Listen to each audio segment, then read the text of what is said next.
1 day away. We are now 1 day away from the big-time matchup between Duke and North Carolina. What will it take for Duke to come out victorious, for the Blue Devils to get their 23rd win of the season and ride a 6-game winning streak into the ACC tournament? We'll tell you what it's going to take all throughout today's episode of Locked On Blue Devils. Hi, everybody. Dick Vitale. Hey, make sure you listen, man, to Locked On Blue Devils with J.J. Jackson. He's awesome, baby. You are Locked On Blue Devils, your daily podcast on the Duke Blue Devils, part of the Locked On Podcast Network, your team every day.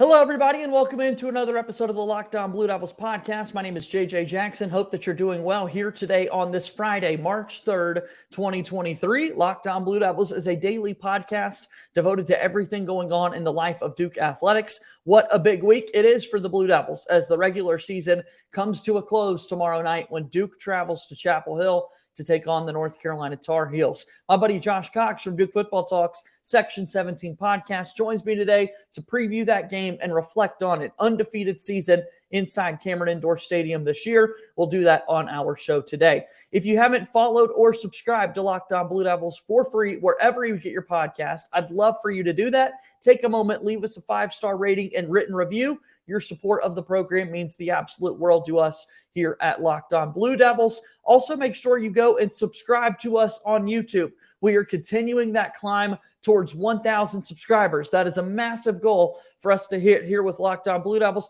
And a really exciting update, thanks to your support, we have surpassed that 800 subscriber mark on YouTube. So let's continue the growth here of this program. Without further ado, let me bring on my good pal Josh Cox, who joins us here on the program. Josh, it's good to see you as always. Here we are, all of a sudden, March has arrived, and we're in the final week of the regular season. Yeah, the year's gone by quickly. John Shire's first season, and as you mentioned in the intro, successful season, and man, it's been really well, been really good, and I feel like these guys are gelling, at the right time, and so it's this is what you prepare for all the way back in the summer, right? You're preparing for March, and here we are in March. So Absolutely. Let's get it, right? Best time of year for sure. Very excited to see how this season ends up for the Duke team, that they're on this 5-game winning streak. Should be 6, given what happened in Charlottesville, sending Filipowski to the free throw line for a chance to win if that would have happened. But nonetheless, 5 in a row is incredibly impressive, and they went unbeaten at home this season. Josh, what'd you make of that? I mean, what a feat. It hasn't happened since, 2014, or I believe, or Correct, something like 2014, that? Yep. Yeah, so that's an amazing feat, especially for John Shire in his first year. And I do feel I feel like, and I maybe overstate this, but I feel like Cameron got back to like an old school Cameron vibe this year. And it actually turned out to be a home court advantage. I mean, let's face it, for the last few years, Cameron had not been a home court advantage. I mean, sometimes I felt better going on the road in some places than I did having them come into Cameron. And but the energy was back this year. I mean, one of the oldest tricks in the bag that the Cameron Crazies do that seems to still work, and I don't know why teams, is when they do the early shot clock.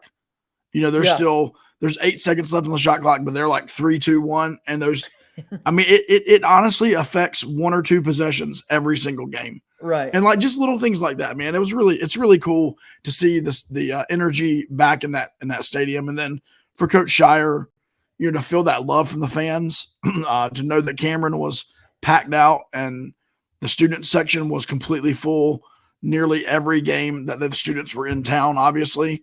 That has to be encouraging to him as a first-year coach. The fake shot clock is something that I hadn't thought about in quite some time, because you're right, Cameron hasn't been this big staple over the last few seasons. And when you're watching a game on television, you can catch it from time to time, but certainly not every single time. Right. Are you aware of the fact that those things are taking place? I think that's what makes the venue so great. When you get to go there in person, you just take in way more than the television can do. It's an incredible TV product. That's why ESPN wants to go to Cameron anytime they possibly can. But there's just this other level of so many different things that you don't see when you're actually there in person. And you got to go quite a bit this season, Josh.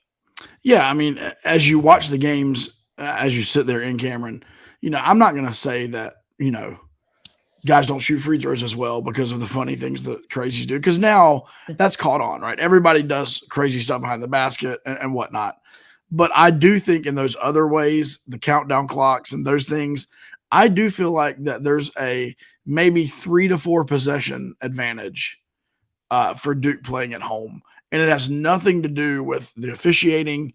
It has nothing to do with anything like that, obviously. I mean, John Shire has not gotten any kind of Coach K treatment when it comes to the officials.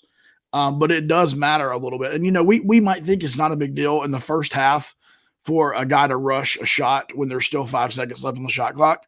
But that's a big deal. I mean, that's a potential 3-point possession that they come up empty on. And so, like, anytime the students can and the atmosphere can assist on something, man, you got to take it. And I think Cameron has been that way for Duke this year.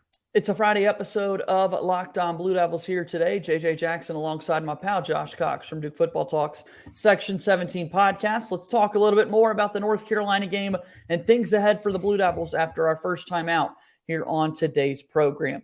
Locked On Blue Devils here today is brought to you by our friends over at FanDuel. FanDuel is the #1 sports book in America. I wouldn't recommend anything else to anyone because new customers get a no-sweat first bet up to $1,000. That's bonus bets back if your first bet doesn't win. Just download the Sportsbook app. It's safe, secure, and super easy to use. This no-sweat first bet can be applied to the National Basketball Association. You have the time and the opportunity to bet on everything from the money line to point scores, 3-point shots drained, and so much more. Plus, FanDuel even lets you combine your bets for a chance to win a bigger payout with the same game parlay.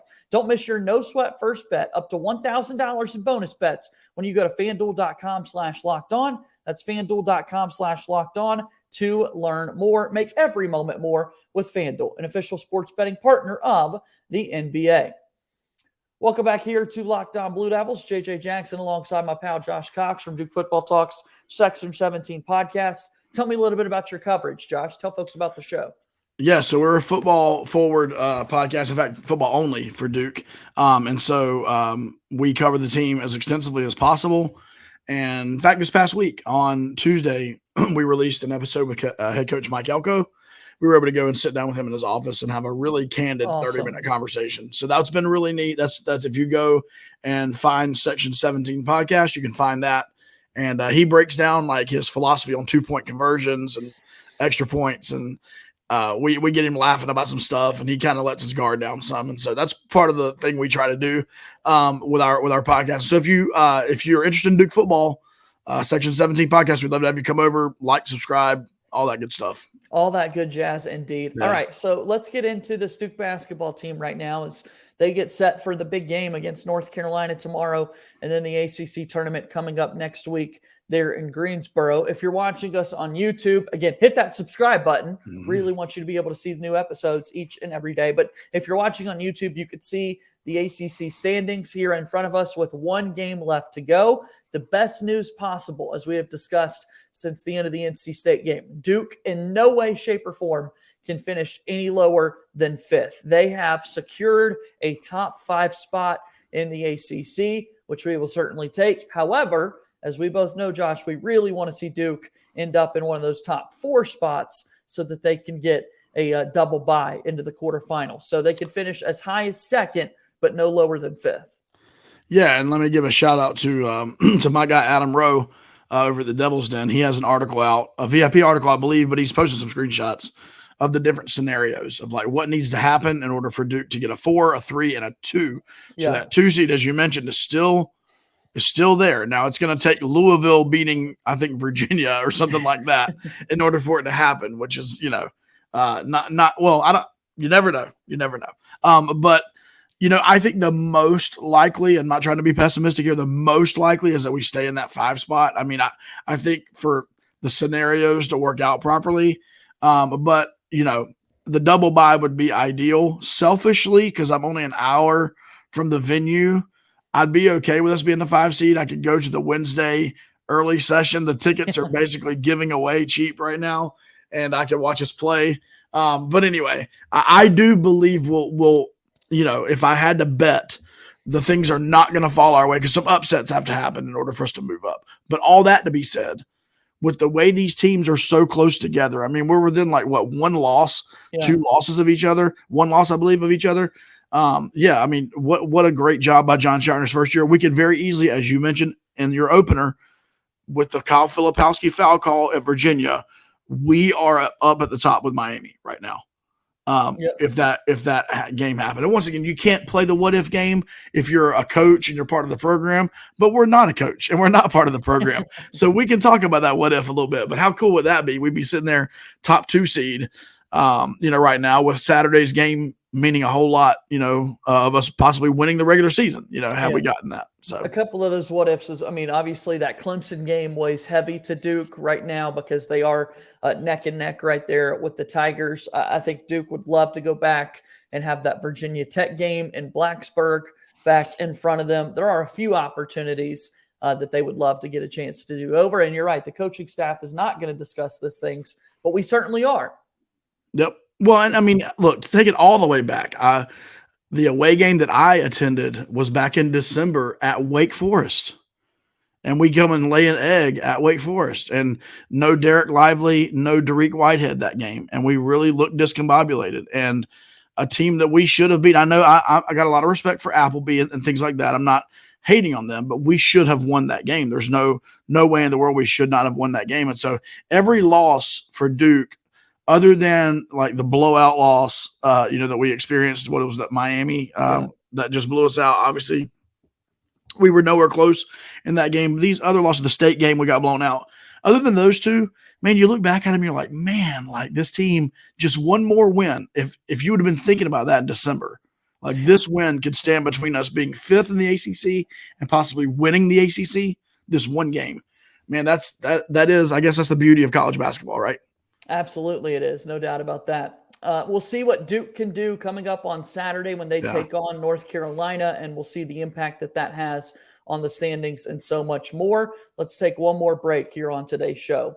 Locked On Blue Devils here today is brought to you by our friends over at Built Bar, the best tasting bar in the world. But hey, if you're looking for a great treat that doesn't have all the calories and fat and all those things, well, you've got to take this opportunity to try Built Bar. Built Bar is actually tasty, and it's something that you're going to love. 100% real chocolate, awesome flavors like churro, peanut butter brownie, coconut almond, and so much more. Only 130 calories, 4 grams of sugar, and a whopping 17 grams of protein.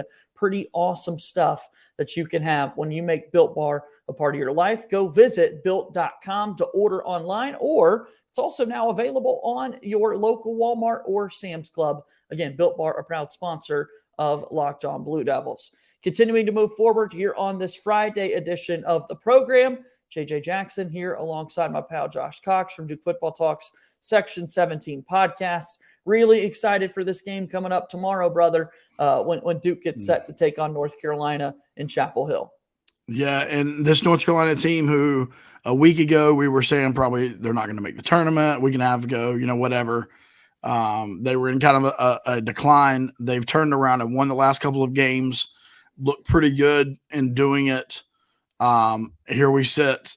You're really, there's a chance if we beat them Saturday and then they lose in the first round of the ACC tournament, they still could not make the tournament. So, to me, that's a little bit of added incentive here is we could begin that nail in the coffin for their NCAA hopes this Saturday. But let's face it, a couple of things. We're going to Chapel Hill.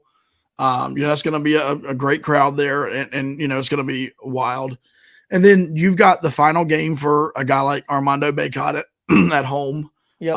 That's going to be something, that obviously he's going to be prepared for. And we know the potential that Bacot has to take over a game. Now, we also know that Derek Lively played an incredibly strategic defensive game against him when we were in Durham. But that's something we have to look at. Leaky Black's senior season, and for all intents and purposes, RJ Davis, I believe, as well. I mean, they got a lot of seniors on this team. Yeah. So they're going to be ready, man. And so, I know we beat them at home. Like I said, I know they have their struggles. I get it. But similar to the NC State game, a guy like Terquavion Smith to me, you can compare him a lot with Caleb Love. Mm-hmm. And, they're high volume shooters. Their percentages aren't great. But if they get off and they get going, they're streaky. And if Caleb Love has one of those games, man, he's impossible to guard when he's hitting. So, I don't know, man. I definitely would stay away from this game if I was a betting man. But man, it's another game in the rivalry, and who's gonna be next, right? Who's gonna be the next Duke guy to have that incredible game and lead us to a victory? For sure. It was AJ Griffin last year, if you'll recall, with the big game in Chapel Hill when Duke was able to win in Coach K's final game there at the Dean Smith Center. Armando Bacot, you're right. He's going to get his flowers, and well-deserved, as he goes into the Dean Dome for what many believe will be the final time. I say that, of course. Who knows? Because he's got a COVID-19 year of eligibility, like Leaky Black, right? Leaky went through senior day last year and then utilized another year of eligibility. I want to say RJ Davis and Caleb Love are both juniors. I think you're right on that. I think you're right. And so we'll see those guys potentially back for another season. But nonetheless, it's always those guard matchups, right? And as much as RJ Davis and Caleb Love mean to the UNC success, let's have another big Jeremy Roach game, because he really kind of was pivotal in that win inside Cameron. Earlier in the week, he had his 5th 20-point game of the season, and then Tyrese Proctor coming along as well. Duke's guard play. Yeah, for sure. And what I like, and I was questioning John a little bit in the NC State game as to why Proctor did not switch over onto Joyner, because Joyner was having an incredible game for NC State. But at the end of the day, I think we understand this, especially with Carolina. The matchup is Jeremy Roach guarding RJ Davis. I mean, they are very similar body type. That is the matchup, which then allows Proctor to really focus his attention on Caleb Love. Yeah. And I love that. Tyrese Proctor guarding whoever the best 1 or 2 guard is on the team is You're like, I'll take Tyrese Proctor Yeah. every time, right? That kid has really, really improved throughout the season. So I do think that's the matchup. Obviously there is going to be the Lively Bacot matchup that I think, we're going to keep our eye on. But those guards, let's face it, if RJ Davis and or Caleb Love go off and have, if Caleb Love drops 25 plus Saturday night, it's going to be difficult for Duke to win the basketball game. And so I agree with you, JJ. We need to keep our eyes on that lead guard, the 1 and 2 guards for Carolina and for Duke, and just see how that matchup plays out. Offensively, what do you think we can get out of Tyrese Proctor? Because, man, he's really turned a corner late here in the season. What do you think we can get out of Proctor? Well, he has. And really, UNC defends pretty decently on the wing. And I've always kind of had a running joke that UNC teams don't defend. I can't say that anymore. They do defend well. I love the way Tyrese pushes the ball, and he is now pushing the ball. Now, he had some turnovers in the NC State game, but he's pushing the ball and he's seemingly more under control, which I think really, helps him and helps us. Yeah. But what I like about Tyrese is Jeremy's our end of the shot clock guy. He turns into like Chris Paul, evidently, in the last 5 seconds of the shot clock. But Tyrese, if we have to get a bucket and we have to get a shot off, he can get his shot off, period. Right. That step back game he's got, while his shooting percentages are not quite there yet, his step back game is definitely something, that Carolina's got to be aware of. And then he's running the show now. I mean, there are times obviously where he brings the ball up and gives it off to Jeremy and Jeremy, leads the offense, but that's maybe 10% of the time. This is Tyrese Proctor's ball. This is his team right now, as far as functioning on the court. Amen. And man, I think his shot is starting to fall from 3 a little bit more consistently. And if he can give us 12 to 15 points in this game Saturday, I believe Duke comes away with the win. Yeah, I'm really excited to see Proctor get going offensively, because when he's on, Duke has played really well. Same can be said for Mark Mitchell, and we've talked a lot about Mark Mitchell and his impact throughout the season. But, man, I'm just such a big fan of what Tyrese has been doing as of late. Speaking of this team and making impacts on a game like this, a big rivalry game, Jon Scheyer's first game as the head coach for Duke in the Dean Smith Center. I'm curious, though, Josh, when you take a look at the Duke rotation, the bench has really got cut down. It's 8 guys over the last few games, and it's been a 5-game winning streak. So I think the mindset is, if it's not broke, don't fix it.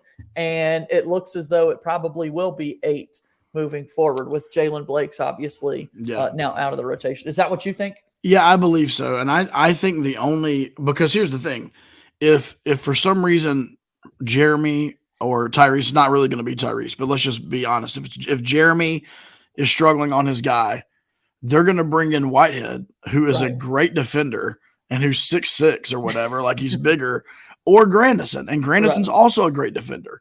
And so I don't know. And I love Jalen Blake. Like, I think Jalen Blake is a great dude. I've actually been able to interact with him personally. So I'm like, he's an awesome guy. I don't know the way this roster is constructed. I'm not sure what the reasoning would be for John to play him in these games, other than I want to spark, right? Like, I brought Jake in, and he got blown by as well, and he took 2 bad threes, and you know what I mean? Jeremy wasn't guarding him well, and now Tyrese is in foul trouble, or Mark Mitchell's in foul trouble. I got Whitehead out. I've got to go with somebody. I can see that, but I don't know that we'll see Jalen Blake's in meaningful minutes unless it is like, hey, we are really struggling and we just need a spark plug. A guy that's going to pick up full court and annoy the mess out of, they're going to Jose Alvarado somebody, with Jalen Blake. So because I think the size is also important too, right? And Roach is obviously the one knock against him that's always going to be present. Always, nothing you could do about it. He is a smaller guard, and so Jalen Blake's listed on the Duke roster at 6'2". Both Grandison and Whitehead, as you mentioned, they're both listed at 6'6". Yeah. So those are bigger wing body defenders that you could put out there. Yeah, and like I said, I think both Jalen Blakes and Jaden shoot. I mean, let's be honest. If they do get called upon, I think they're capable, very capable of performing whatever the role the Coach Shire has for them. We've seen it in the past. If Duke makes a deep run, happens to make a deep run in the NCAA tournament or even in the ACC tournament, more than likely one of those two guys is probably in some scenario going to get called upon. Is going to have to step up. Yeah, just the way it is. I mean, we're playing a lot of games and those types of things. And so, obviously they're going to stay engaged, but I think the normal game for Duke from here on out is going to be that 8-man rotation. I love it. All right, Josh, big one coming up tomorrow, Duke and UNC. Final thoughts. You feeling pretty good about it? Final thoughts. I'm feeling very good about the game. I know that Carolina fans invaded Cameron for College Game Day. I could care less about College Game Day. So, there's some Duke fans rumbling on Twitter talking about make sure we have some Duke fans that show up at the Dean Dome for College Game Day. I'm like, man, forget that mess. I am not doing that. That College Game Day that's an overrated thing. I do want to give a shout out, kind of unrelated to Duke Carolina, but very related to Duke. Shout out to our guy, Trevor Keels, who Wednesday night scored his first NBA bucket, hit a 3. Love it. The Knicks are playing incredible basketball right now. RJ Barrett, shout out RJ. But Trevor Keels got in at the end of the game. It was a big win for the Knicks. He got in and hit a 3 for his first NBA points. And so I know that's a guy that Duke fans we kind of really wished was still in the Duke uniform this year, and we've kind of questioned his decision. But he is on that roster, and he did get in and get his first point scored. So little shout out to Trevor Keels. I love that. Shout out to Trevor Keels indeed. All right, man. Let's go get a win this weekend, and then I'll talk to you next week as we preview the ACC tournament. All right, man. Go Duke. That is Josh Cox from Duke Football Talks Section 17 podcast joining us here on the program today. And that's going to do it for our show today. Thank you so much for always watching and listening to Locked On Blue Devils. Please subscribe wherever you get your podcasts. Also, subscribe to us on YouTube. As always, go Duke. I'll talk to you soon. My name is JJ Jackson. Thank you and good day.